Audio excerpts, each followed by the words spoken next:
guys, I'm Cara Di Falco. We are here with Chef Mike Carrino of Pig and Prince. We have the pig and the prince. Chef Carrino is going to show us something kind of cool today. If you skeeve a little bit, maybe this is not the video for you. I told you I was the kid who volunteered to write the term paper in AP Bio rather than dissect the fetal pig, but I'm okay right now. We're gonna be okay. Chef Mike's going to show us how to break down this it's a side of pig, and it's a side of hog. beef. It's hog. Okay. And you know, it's important. Listen, if you eat meat, you kind of have to acknowledge what it is and where it came from. Can you tell us a little bit about the farm where you get these from? Sure. Your food has a face, you know, and that food comes from an animal, and that animal comes from a farm. So this pig is a 100% heritage Berkshire pig, and it comes from a farm in Andover called LL Pittenger, and the farmer's name is Lou, and Lou and I have been working together with his pigs for 11 years now. Any of the cured meats and charcuterie that we do, Pig and Prince, it comes only from his pigs, and he has it down to a science. And he has beautiful, beautiful pigs, and they're healthy and they're happy and they're humanely raised. They're all natural, no antibiotics, no hormones, no steroids, all natural feed. He grows a lot of his own feed, and yeah, it really shows it in the product. And you guys, as a restaurant, are a whole animal. Like, none of this goes to waste here. No. You're gonna see when we take this half down. I'll show you what everything goes to, and we're gonna use 100% utilization, tip to tail, nose to tail, however you want to call it, even the tail. And it's really important that when you harvest an animal, that you have the respect for it, that you do utilize it, and that nothing goes to waste. So that's our goal. I love that. That's why we love you. That's why we love Pig and Prince. Chef Carrino, I'm gonna step out of the shop. We're gonna let you take it away. Sure. Okay, so like I was saying, the goal is 100% utilization, and what we want to do is we want to make sure that we are using every single piece of this animal. The first thing we do is we go onto the inside, and they give us the kidneys. We get the other offal as well, the hearts and the livers, and we do use those. Hearts we use for skewers, and the livers we make liverwurst out of. This is called the cull fat. So what that is this is the fat that holds the inner organs together. So we do use this as well. We soak it, and then we use it to wrap other pieces of meat that are lean, really good with venison, things like that. So we do save this. And again, we do save the offal. So I do butcher in a non-traditional way because there are specific parts that I go for our cured meats. So the first thing I'll do is I go in for the tenderloin, which is the fillet of the pig.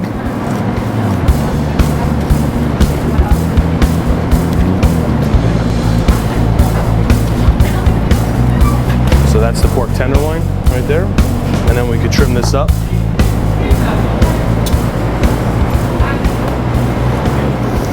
And again, all the scrap that we save will either become sausage or salami or chorizo or our favorite here, andouja. So that is our pork tenderloin. Okay, so the next thing is we take it down into thirds. The shoulder, or the pork butt, is used for barbecue, many things, but this is where we pull our capicola from, or our copa. And where we come up into the 6th rib, and we make a mark. And then the ham is where we'll harvest the prosciutto from. So this is the ball joint. So what we do is we get inside and get the ball joint out of the hip.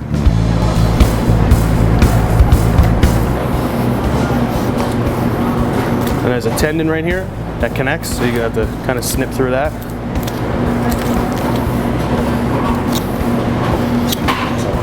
That'll give us our ham.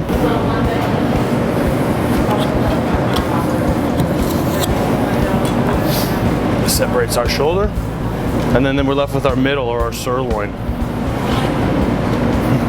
So the 3 pieces that we come off of the middle is the loin, which we make lomo, which is also where you would make your pork chops, where the bones would come up. And then of course the belly, we make pancetta or bacon. And then the sirloin we use for breakfast steaks, for brunch. So we do pork steaks. So that comes off of here. We're gonna mark out, this is our loin. So So we're gonna find where our loin stops, which is about here.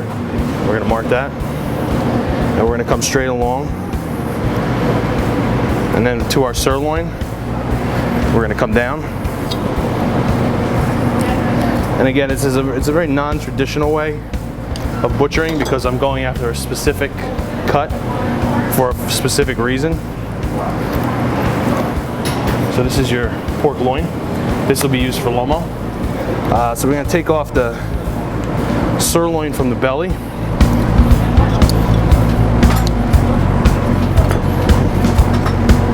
And then we're gonna remove the belly.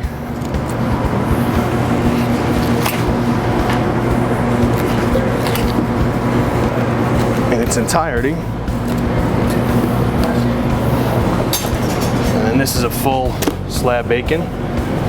So now this will become pancetta, bacon, and different types of bacon. That's that. So then we have the sirloin. So again, the sirloin we use for a couple different things. We use for breakfast steaks. We also, if needed, we'll use it for ground, so we can make the soprasadas. And again, even the ribs, none of this is going to go to waste. What we'll do is we'll fabricate this out.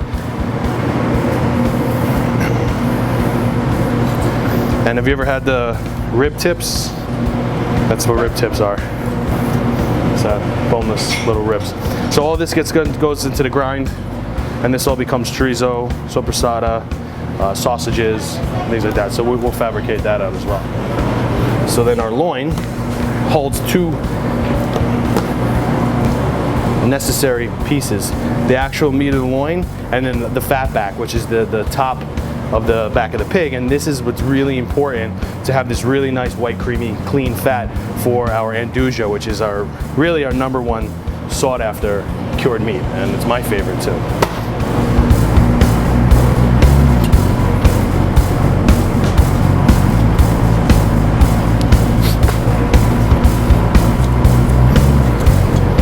So that's our loin.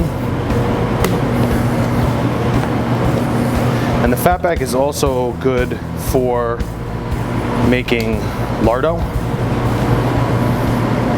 We cure the lardo with herbs.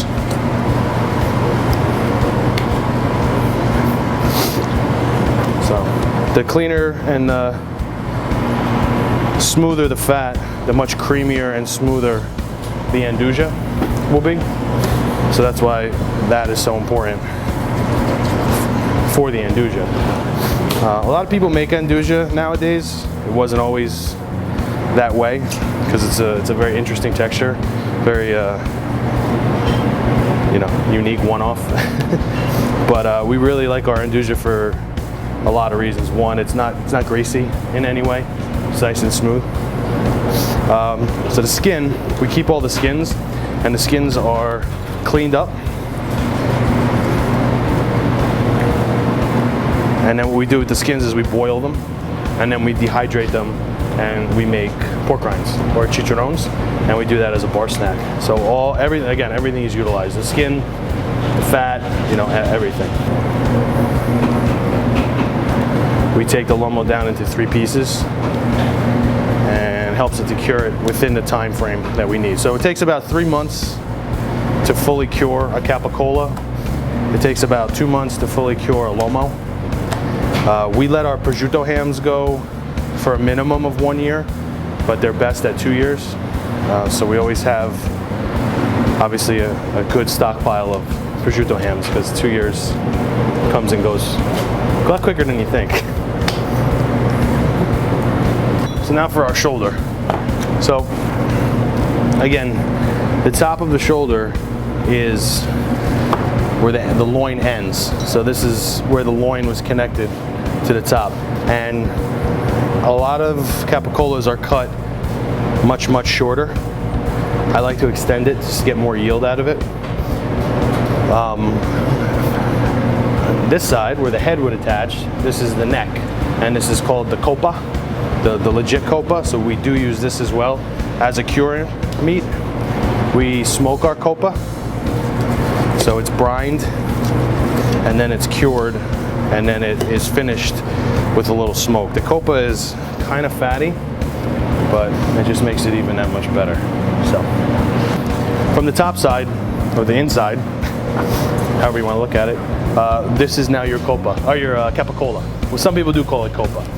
So again, not traditionally on how to debone a shoulder, because we're not going for a boneless pork butt or a Boston butt.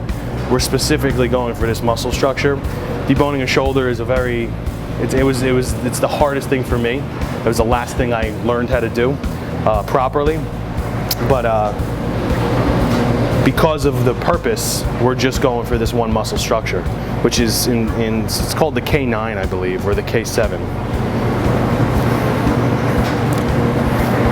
Okay, so the best way that I found to come in is you come in from the ribs up on the top, come down. I'm gonna do this backwards so you can see. Backwards as best I can. I get in there with the long knife.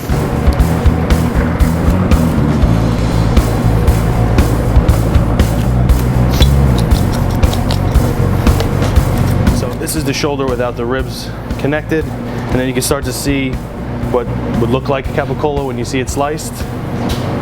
More so on this end, where you have that muscle structure and the fat on the inside.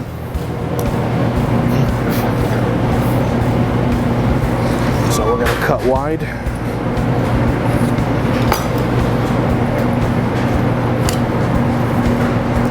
This is the shoulder blade right here. So you have to go around that shoulder blade.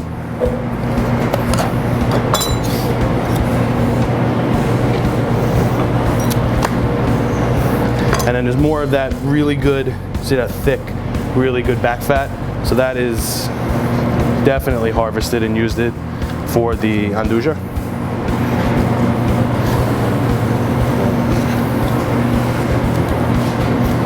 We'll just trim it out and round it off.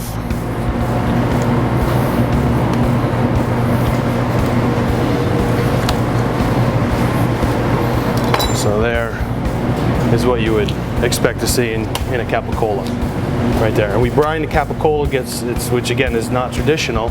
It's normally just salted, but we find it holds better moisture retention. So I brine it for about 7 days.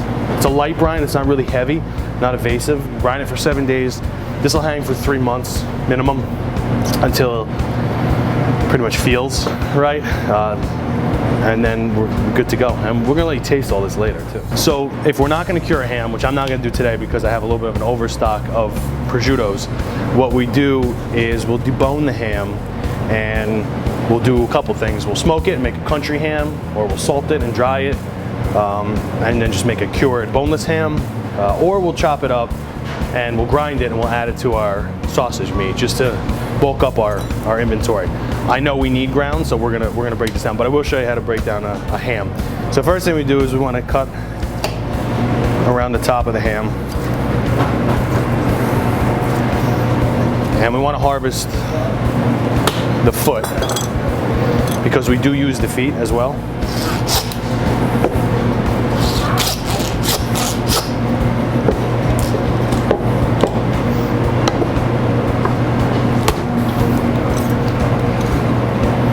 So what we use the feet for is to fortify stocks, because there's a lot of collagen in a pig's foot. We'll also debone them for tastings, take all the meat out, make a farce or a force meat, restuff it with its own meat, sew it up, and then roast it, and then we present it, as a pied de cochon, or the foot of the pig. But for these are going to be roasted down, trimmed out, roasted down, and then used for stock. So the ham, when we debone it, we get a lot of good skin out of there, so we get a lot of good chicharrones out of that. So first thing we'll do is we'll take the skin off. And just like the back fat, the ham fat is really good for the andouja as well. So we'll kind of trim that top layer of that ham fat off, and that's going to go for the andouja as well.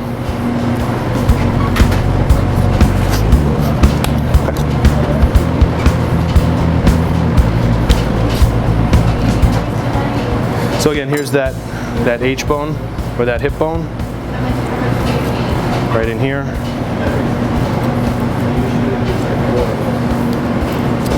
And then there's the ball from the ball and socket.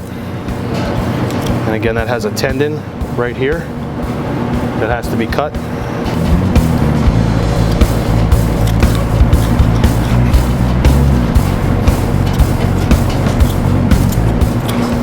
That's your H-bone. We'll roast that off as well. Okay. So now if this was going to be a prosciutto, this would be trimmed up, straightened out, it'd have the skin on it still, and then that would be your prosciutto. But for this one, again, we're gonna take this one apart. We're gonna use this one for ground.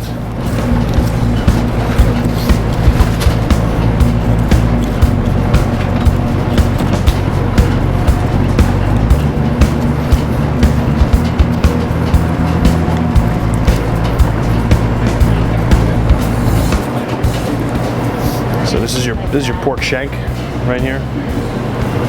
And then if you were to separate it at the knuckle down here, we trim this out, this goes into scrap, bones go into stock. So this is a boneless ham. If we were to do it whole, or there's 3 muscle structures to the ham. So if you take off the 2 smaller ones,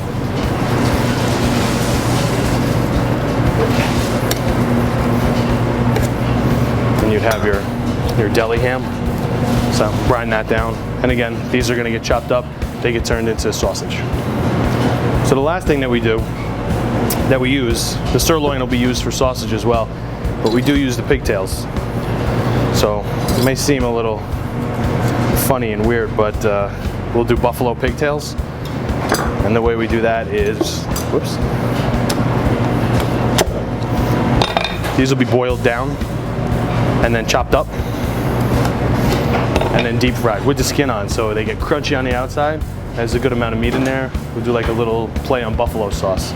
So buffalo pigtails.